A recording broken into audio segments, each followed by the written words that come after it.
অবরোধের মধ্যেও রাজধানী থেকে বিভিন্ন জেলার উদ্দেশ্যে ছেড়ে যাচ্ছে দূরপাল্লার বাস। গেল কদিনের চেয়ে শুক্রবার বেড়েছে দূরপাল্লার যানবাহনের সংখ্যা। কাজের প্রয়োজনে যারা চলাচল করছেন তারা জানান, ঝুঁকি নিয়ে চলাচলের অবসান হওয়া দরকার। দেশের কোনো মানুষই এই অহেতুক অবরোধ হরতালটা চাচ্ছে না। রাজনীতি করতে হলে ভালোভাবে রাজনীতি করুক, সংসদে বসে রাজনীতি করুক, মাঠে বসে রাজনীতি করুক, সব জায়গায় করুক, রাজপথেও করুক, কিন্তু শান্তিপূর্ণভাবে, জনগণের কষ্ট দিয়ে না। অবরোধে জীবন বাজি রেখে গাড়ি নিয়ে রাস্তায় নামছেন চালকরা।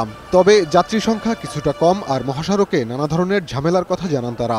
গাড়ি যাত্রী কম, যাত্রী আসে না অবরোধের কারণে। দুজনে বৈশা একটা নিয়ন্ত্রণ না করলে এইভাবে দেশের মনে করেন যে আমরা বড় ক্ষয়ক্ষতি হইব। গ্যালাস ভাঙ্গি আলায় কিছুক্ষণ মনে গাড়ি চালান জানা, এই অবস্থায় মনে গাড়ি বন্ধ করে রাখছে। 10 দিন পরে আজকে গাড়ি বাড়িতে আছে। এদিকে গেল কদিনের মতো শিডিউল বিপর্যয়ে যাত্রী ভোগান্তির মধ্য দিয়ে চলছে ট্রেন।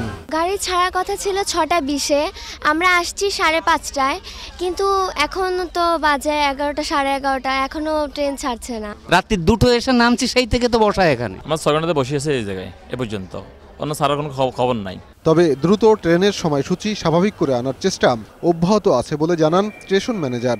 দূরপাল্লার কিছু ট্রেন বিলম্বে চলছে। যাত্রী নিরাপত্তার কারণেই রাত্রিকালীন সময়ে আমরা অ্যাডভান্স পাইলটের মাধ্যমে গাড়ি চালাচ্ছি। অন্যদিকে রাজধানীর সদরঘাট থেকে বিভিন্ন রুটের লঞ্চ চলাচল রয়েছে স্বাভাবিক। আজকে ভালোই যাত্রী, কোনো অসুবিধা নাই। সদরঘাট লঞ্চে যাত্রী আল্লাহর রহমতে ভালো, লঞ্চে কোনো ঝামেলা নাই, তো সুন্দরভাবে চলতেছে। এদিকে নগরীতে অবরোধের নেই উত্তাপ, সব ধরনের যান চলাচল রয়েছে স্বাভাবিক। তবে ছুটির দিনে কিছুটা গণপরিবহন ও ব্যক্তিগত গাড়ি কম থাকলেও কোথাও কোথাও দেখা গেছে দীর্ঘ যানজট। সাইদুল ইসলাম, 21 টেলিভিশন, ঢাকা।